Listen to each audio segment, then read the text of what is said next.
പഠനം നടത്തി. തിരുവനന്തപുരം ജില്ലയിലെ സിറ്റിയിൽ മാത്രം ഒരു പഠനം നടത്തി. അപ്പോൾ ശരിക്കും പറഞ്ഞാൽ നമ്മൾ ഞെട്ടിക്കുന്ന ഒരു സംഖ്യയായിരുന്നു. അത് 187 കുട്ടികളെ തിരുവനന്തപുരം സിറ്റിക്കുള്ളിൽ നമ്മൾ കണ്ടെത്തി, ഈ സ്ത്രീകളുടെ കുട്ടികളെ.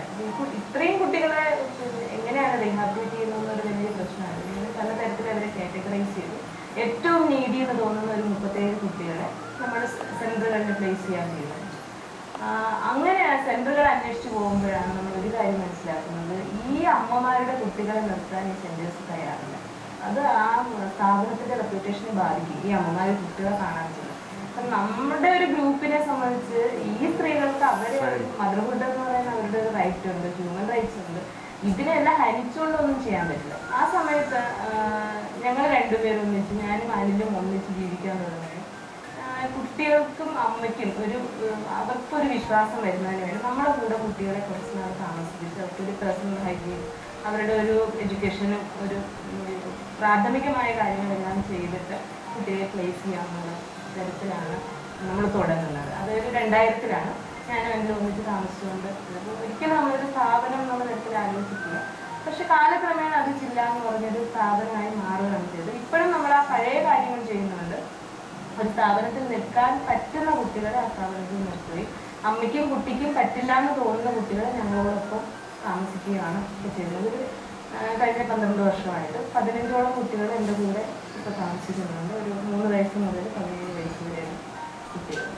എൻ്റെ വീട്ടുകാരെന്ന് വളരെ എതിർപ്പുകളുണ്ടായി. അതേസമയം അനിലിൻ്റെ വീട്ടിൽ എതിർപ്പുകൾ ഉണ്ടായിരുന്നെങ്കിൽ പോലും കുറച്ചും കൂടെ ഒരു പൊളിറ്റിക്കൽ ആയിട്ടുള്ള ആൾക്കാരായിരുന്നുകൊണ്ട് നമ്മുടെ തീരുമാനത്തെ അവർ സപ്പോർട്ട് ചെയ്തു.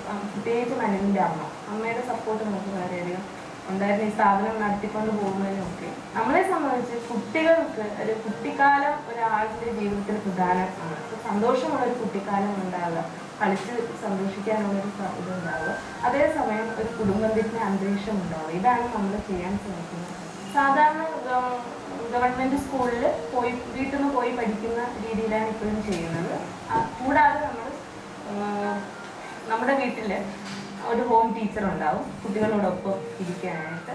അപ്പോൾ പഠിക്കുന്നതിലൊരു നിശ്ചിത സമയം ഉണ്ട്. രാവിലെ 7 മണി മുതൽ 8:30 മണി വരെ. അപ്പോൾ ഈ സമയത്ത് ഈ ടീച്ചറും കുട്ടികളോടൊപ്പം ഉണ്ടാവും. വൈകുന്നേരം ഇതുപോലെ തന്നെ 6 മണി തൊട്ട് 8:30 മണി. ഈ സമയമാണ് പഠിക്കുക. ബാക്കി സമയം മുഴുവൻ അവർ കളിക്കുകയും അവർക്ക് ഇഷ്ടമുള്ള കാര്യങ്ങൾ ചെയ്യുകയും ചെയ്യാം. പിന്നെ എല്ലാ ആഴ്ചയും അവധി ദിവസങ്ങളിൽ നമ്മൾ പുറത്തു പോകും. അത് വളരെ ദൂരെ ഒന്നും ആയിരിക്കില്ല, പക്ഷെ നമ്മൾ പുറത്തു പോയി റിലാക്സ് ചെയ്യും, കളിക്കും, പാട്ടുപാടും, അങ്ങനെയുള്ള കാര്യങ്ങളെല്ലാം ചെയ്യും. അങ്ങനെയാണിത് ചെയ്യുന്നത്. ഇത് തുടങ്ങുന്ന സമയത്ത് നമുക്ക് ഏറ്റവും വലിയ പ്രശ്നം സാമ്പത്തികം വളരെ വലിയൊരു പ്രശ്നമായിരുന്നു. അപ്പം അന്ന് നമ്മുടെ കൂടെയുള്ള ഗ്രൂപ്പ് മീഡിയ പേഴ്സൺസ് ഉണ്ടായിരുന്നു, ഡോക്ടേഴ്സ് ഉണ്ടായിരുന്നു. അപ്പോൾ അവരുടെയൊക്കെ ഒരു സപ്പോർട്ടോടു കൂടിയാണ് നമ്മൾ ചെയ്തു വന്നത്. അപ്പോൾ കുറച്ച് കാലം കഴിയുമ്പോൾ ആൾക്കാരിങ്ങനെ മാറി പോകും. അപ്പോൾ ആ ക്രൈസിസ് ഇന്നും നമ്മൾ അനുഭവിക്കുന്നുണ്ട്. പക്ഷെ ഇപ്പം ഉള്ളൊരു സന്തോഷം എന്താണെന്ന് പറഞ്ഞാൽ ഇതിനു വേണ്ടിയിട്ട് ഒരു സ്ഥലം നമുക്ക് ഉണ്ടാക്കാൻ പറ്റി. ഒരു ചെറിയ വീടും 25 സെന്റ് സ്ഥലവും ഇതിനു വേണ്ടി നമുക്ക് ഉണ്ടാക്കാൻ പറ്റി. ഇനിയുള്ളത് അതിനൊരു നല്ല കെട്ടിടവും കുട്ടികൾക്ക് കളിക്കാനുള്ള സ്ഥലവും ഒക്കെ ഉണ്ടാക്കുക എന്നുള്ളതാണ്. അപ്പം നമ്മുടെ മനസ്സിലാക്കുന്ന ഒരു കാര്യം, നമ്മൾ ചെയ്യാൻ തയ്യാറാണെങ്കിൽ, ഇപ്പം സാഹചര്യമില്ല, സാമ്പത്തികമായി സപ്പോർട്ട് ചെയ്യാൻ തയ്യാറാകുന്ന മനുഷ്യർ, അല്ലെങ്കിൽ വേറെ ഏതെങ്കിലും തരത്തിലൊക്കെ സപ്പോർട്ട് ചെയ്യാൻ തയ്യാറാകുന്ന മനുഷ്യർ ധാരാളമുണ്ട്. അവരെ കണ്ടെത്തുക എന്നുള്ളതാണ് നമുക്ക് ചെയ്യാൻ പറ്റുന്നത്. നമ്മളെ സംബന്ധിച്ച് ഞാനും എന്തും ചെയ്യുന്നത് നമ്മുടെ ഒരു ജീവിതം ഇത്തരത്തിൽ ഒരു ഇൻവെസ്റ്റ്മെന്റ് പോലെ ചെയ്യുക എന്നുള്ളതാണ് ചെയ്യുന്നത്. ശരിക്കും എൻ്റെ അവസ്ഥ വേറെ തരത്തിൽ ഭയങ്കര ചലഞ്ചിങ് ആണ്. ഞാൻ മാറി നിന്ന് ആലോചിച്ചാൽ എനിക്ക് ഭയങ്കര സന്തോഷവും ഭയങ്കര ടെൻഷനും ഒക്കെ തരുന്നതാണ്. ഒരേ സമയം 3 വയസ്സായ കുട്ടിയുടെയും അതേ 17 വയസ്സായ കുട്ടിയുടെയും അമ്മയായിരിക്കുക എന്നുള്ളതാണ്. അപ്പം ഒരു കൗമാരപ്രായക്കാരെ ഒരേ സമയം എനിക്ക് 5 പേരാണ്. 15 വയസ്സ്, 14 വയസ്സ്, 15 വയസ്സ്, 17 വയസ്സിലുള്ള ആൾക്കാർ. ഇവരെ കൈകാര്യം ചെയ്യാന്ന് പറഞ്ഞാൽ നല്ല പണിയാണ്. അപ്പം എനിക്കൊരു ബയോളജിക്കൽ ചൈൽഡ് ഉണ്ട്, അവൻ 8 വയസ്സുള്ള ആളാണ്. അപ്പോൾ ആ മെച്യൂരിറ്റിക്ക് അപ്പുറം എൻ്റെ അമ്മ എന്നുള്ള റോള് വളരണം. അപ്പം അതിനെ ഓവർകം ചെയ്യാൻ ശ്രമിക്കുന്ന എൻ്റെ സുഹൃത്തുക്കളായിട്ടുള്ള ഓരോ പ്രായത്തിലുള്ള മക്കളുള്ള അമ്മമാരുമായി സംസാരിക്കും. നിങ്ങൾ എങ്ങനെയാണ് ഇങ്ങനത്തെ ഉള്ള പ്രശ്നങ്ങൾ കൈകാര്യം ചെയ്യുക എന്നുള്ളത്. അതുപോലെ തന്നെ നമ്മളെ സപ്പോർട്ട് ചെയ്യുന്നതിന് സൈക്കോളജിസ്റ്റുകളായിട്ടുള്ള നമ്മുടെ സുഹൃത്തുക്കളുണ്ട്.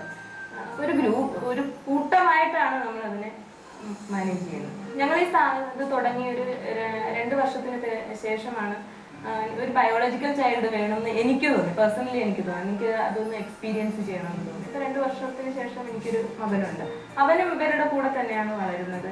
അപ്പൊ ആ കുട്ടിയെ ഒറ്റയ്ക്കൊരു കുട്ടിയെ വളർത്തുന്നതിന്റെ ബുദ്ധിമുട്ട് ശരിക്കും പറഞ്ഞാൽ ഒരു അമ്മയെന്ന രീതിയിൽ ഞാൻ അറിഞ്ഞിട്ടില്ല. കാരണം ഈ കുട്ടികൾ എല്ലാവരും കൂടിയാണ് അവനെ വളർത്തുന്നത്. അപ്പൊ അത് ആ കുട്ടിയെ സംബന്ധിച്ച് അവന് വേറെ തരത്തിൽ ഭയങ്കര ഒരു സോഷ്യലൈസേഷൻ അവന് കിട്ടുന്നുണ്ട്. ഷെയർ ചെയ്യാനുള്ള ഒരു ഒറ്റ കുട്ടി വളരുന്നതിനേക്കാൾ നല്ലത് എപ്പോഴും ഒരു ഗ്രൂപ്പിലെ കുട്ടികൾ വളരുക തന്നെയാണ് എന്നാണ് എൻ്റെ ഒരു അനുഭവത്തിൽ നിന്ന് എനിക്ക് മനസ്സിലായത്. വ്യക്തി എന്നുള്ള രീതിയിൽ ഒരേ സമയം നല്ല ടെൻഷൻ വരുന്ന സമയം ഉണ്ട്, മാറുന്ന നോക്കുമ്പോൾ വളരെ സന്തോഷം തരുന്ന സമയമുണ്ട്. കാരണം നമ്മുടെ കൈകളിലൂടെ ഒരു 80ഓളം കുട്ടികൾ കടന്നു പോയിട്ടുണ്ട്. ഒരു പക്ഷേ റോഡിൽ നിൽക്കണം എന്നല്ല അങ്ങനെ ആയിരുന്ന ഒരു കുട്ടികളെ വിദ്യാഭ്യാസം കൊണ്ട് അവരുടെ ചോയ്സ് മാറ്റാനായിട്ട് നമുക്ക് പറ്റും, അല്ലെങ്കിൽ അവർക്കൊരു ചോയ്സും കൂടെ ഉണ്ടാക്കാനായിട്ട് നമ്മുടെ പ്രവർത്തനം കാരണമായിട്ടുണ്ടെന്ന് ഞാൻ വിചാരിക്കുന്നു. ഇന്നത്തെ സ്നേഹിത ഇവിടെ പൂർണ്ണമാകുന്നു. നിങ്ങളുടെ അഭിപ്രായങ്ങൾ